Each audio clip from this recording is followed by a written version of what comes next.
ในวันพฤหัสที่ 7 มีนาปี 2019 สาวนครหลวงเวียงจันทน์ร่วมกันเฉลิมฉลองวันอ่านปึ้มโลกครบรอบ 100 ปี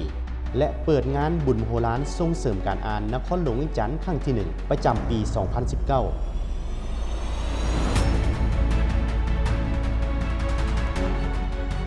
โดยมีการเดินขบวนเฉลิมฉลองจากประตูไซมาสู่ศูนย์การค้าสากลที่มีมวลชนเข้าร่วมหลายกว่า 6,000 คน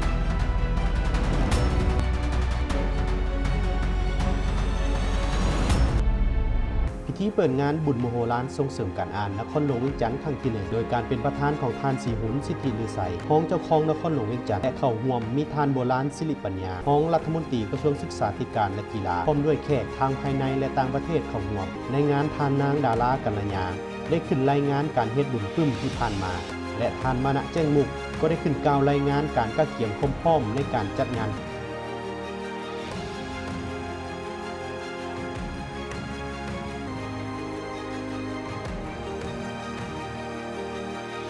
หลังจากจบพิธีทางการแล้วการนำภาครัฐพร้อมด้วยบรรดาแขกที่ถูกเชิญได้เที่ยวชมบรรดาห้านปึ้มต่างๆภายในงานในงานบุญใหญ่ครั้งนี้มีบรรดาห้านปึ้มทั้งภายในและต่างประเทศหลายกว่า110ห้านเข้าร่วมวางแสดงและจำหน่ายตลอดระยะ11วันมีกิจกรรมหลากหลายอย่างภายในงานยังมีการเฉลิมฉลองวันแม่หญิงสากล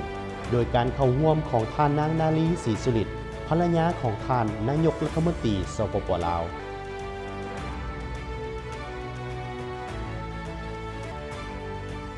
มีการให้ความรู้และเผยแพร่ประสบการณ์จากแขกพิเศษหลายทานเซ็นเสวนาพิเศษของท่านดร.ดาเนียล พิตปาฟิกที่ปรึกษาเศรษฐกิจอาวุโสสภาการค้าเอโรปประจำลาวบรรยายพิเศษจากท่านนางมาลาเนียจากประเทศเยอรมันท่านคิมรันโดจากประเทศเกาหลีอาจารย์นางเวียงสุวรรณพระไสสมบัติผู้อำนวยการโรงเรียนมัธยมสมบูรณ์เวียงจันทน์ยังมีการเสวนาหลากหลายหัวข้อจากแขกผู้ทรงคุณวุฒิเช่นท่านผู้วงพระมีสิทธิ์ท่านดร.ศรีเสลียวแสวงศึกษาท่านนางนิตยาเพชรดาวันท่านดร.คำประเสริฐเทพวงศาท่านดร.ไซบัณฑิตราชพลท่านศาสตราจารย์ดร.บุญเตี่ยมพิสมัยนอกจากนี้ก็ยังมีท่านดร.พันประกิจอ่อนพันดาราท่านนางเวียงมาลาพรหมแสงท่านพิมพานพันประเสริฐท่านนางจันเพ็ญพงศรีและท่านนางสุภพรพาณิชย์เข้าร่วมเสวนาในงานครั้งนี้อีกด้วยในงานมีการเปิดตัวปึ้มใหม่ของนักประพันธ์ดอกเกตป้าดวงเดือนบุญยวงศ์ชื่อว่าดอกสุดท้ายหรืองามพร้อมทั้งเสวนาเกี่ยวกับความเป็นมาของปึ้มดังกล่าวเปิดตัวปึ้มใหม่สงครามชีวิตของอาจารย์กาบแก้วธรรมวงศ์และเปิดตัวปึ้มเจ้าเว้าได้ของอาจารย์ทองดีพรหมวงศาซึ่งเป็นสถิติใหม่ที่สามารถขายปึ้มได้434หัวภายใน1ชั่วโมงมีการแสดงของน้องๆนักเรียนจากบรรดาโรงเรียนภายใน9ตัวเมืองมีการแสดงละครตุ๊กตาจากสมาคมพัฒนาวัยหนุ่มผู้ด้อยโอกาสการแสดงของน้องๆจากศูนย์มือแห่งความหวังพิเศษสถานทูตฟิลิปปินส์และสถานทูตอินโดนีเซียก็ได้ส่งรายการแสดงประกอบส่วนเข้าในงานอีกด้วย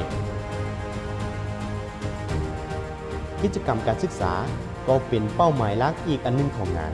ซึ่งมีหัวข้อแข่งขันหลากหลายอย่างเช่นอ่านได้ล้านเขียนได้ล้านพิมพ์ได้ล้านตีได้ล้านเตะได้ล้านแต้มได้ล้านเป็นต้นในโอกาสที่ท่านศิลวงศ์ขุดไพฑูรย์เจ้าของนครหลวงเวียงจันทน์ประธานงานบุญมโหฬารส่งเสริมการอ่านนครหลวงเวียงจันทน์ครั้งที่ 1ได้มาเยี่ยมยามงานท่านเจ้าของนครหลวงเวียงจันทน์ก็ได้เป็นประธานในการมอบใบย่องย้อให้แก่ผู้อุปถัมภ์งานจากโครงการร่วมแห้งร่วมใจของผู้สนับสนุนดังกล่าวจึงเฮ็ดให้งานบุญมโหฬารส่งเสริมการอ่านนครหลวงเวียงจันทน์ครั้งที่ 1ที่เริ่มแต่วันที่7-17 มีนาคมปี 2019มีบรรดาบุตรเข้าร่วมวางแสดงปึ้ม115บุตรมีผู้มาบริจาคปึ้มจำนวน 1,840 หัวได้มีการแจกปึ้มให้น้องๆนักเรียนภายในงานหลายกว่า 24,000 หัว สถิติการขายปึ้มภายในงานมี 56,712 หัวมีมูลค่าหลายกว่า808,860,000 กีบมีมวลชนเข้าร่วมงานหลายกว่า 52,000 คนการแสดงของน้องๆนักเรียนรวมมี 94 รายการจาก 70 โรงเรียนที่เข้าร่วมมีคนเข้าชมผ่านทาง Facebook เพจเวียนเทียนบุ๊กเฟสติวัล 526,900 คน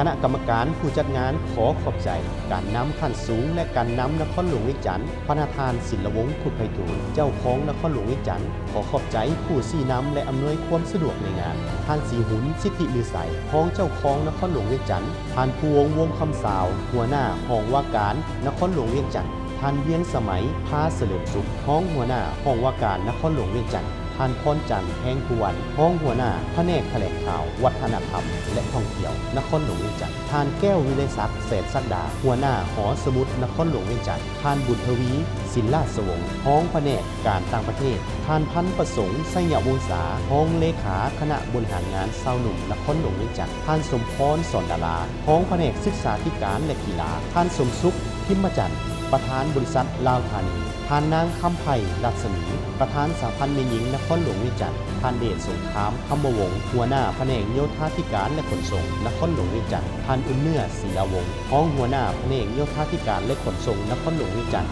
ท่านนางวิไลวรจันทนาทีหัวหน้าองค์การพัฒนาและบริหารตัวเมืองนครหลวงเวียงจันทร์บริษัทปันคำจำปาและสำนักพิมพ์มินิบุ๊กผู้รับผิดชอบโครงการงานบุญมโหฬารส่งเสริมการอ่านนครหลวงเวียงจันทร์ครั้งที่ 1หวังเป็นอย่างยิ่งว่าการจัดงานบุญมโหฬารครั้งที่ 2จะได้รับการสนับสนุนและร่วมมือจากทุกๆภาคส่วนหลายขึ้นกว่าเก่าขอองค์พระผู้เป็นเจ้าได้ทรงโปรดอวยพรให้ทุกท่านจงประสบผลดีในหน้าที่การงานมีสุขภาพอนามัยเข้มแข็งตลอดไปขอขอบใจ